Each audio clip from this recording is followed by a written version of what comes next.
Mr. Speaker, at this time, I reserve the balance of my time. Gentlelady reserves. The gentleman from Pennsylvania is recognized. Thank you, Mr. Speaker. I yield myself as much time as I shall consume.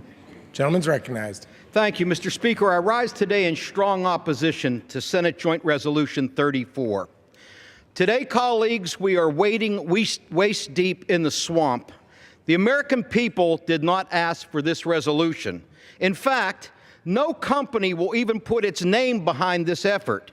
Instead, this resolution is a result of an explicit written request from Washington lobbyists.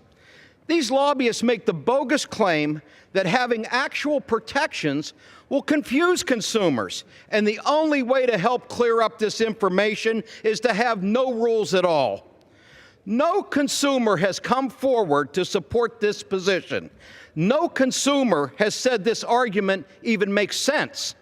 I challenge every member of this body at your next town hall meeting to have a show of hands of how many people thinks it's a good idea to allow your internet service provider to sell their personal information without their permission.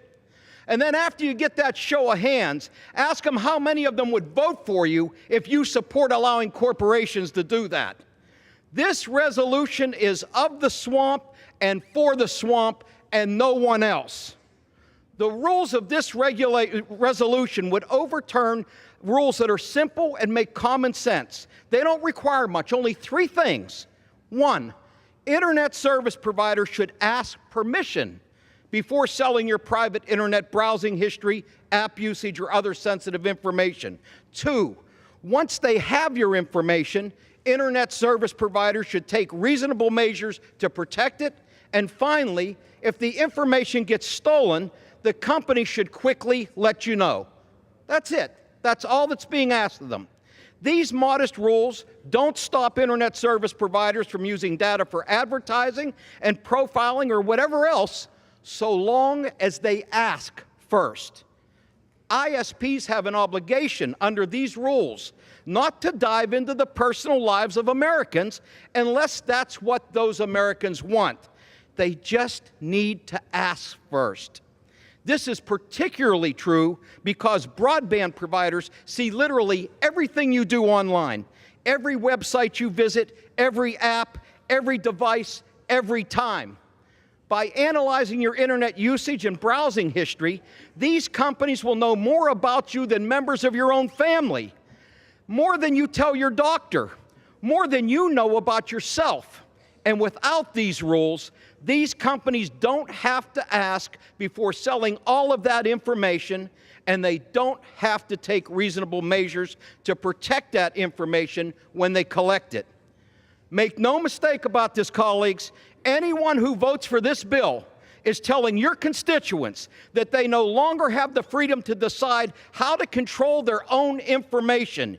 You have given that freedom away to big corporations. More importantly, there aren't rules to fall back on if Congress scraps these ones. Critics of the rules argue that the Federal Trade Commission should oversee the privacy protection for broadband providers. But under current law, they have no authority to do so, and the CRA won't do a thing to fix that. Under a federal court of appeals case, the FTC has no authority over mobile broadband providers at all.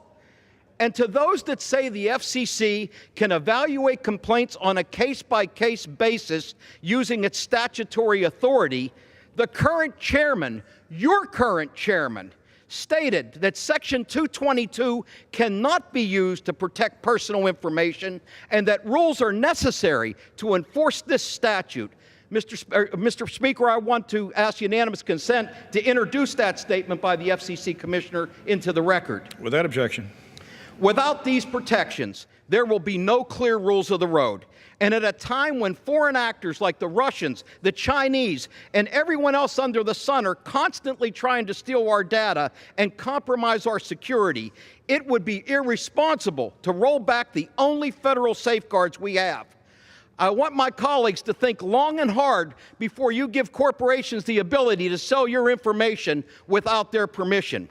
Mr. Speaker, I ask for unanimous consent to introduce a number of items in the record. I have letters from a coalition of small ISPs, a coalition of civil rights organizations, and consumers union opposing this CRA. I also have articles by Free Press and the Open Technology Institute opposing the CRA, an op-ed from a current FTC commissioner opposing the CRA, and a memorandum from engineers at EFF opposing the CRA. And I reserve the balance of my time. Without objection.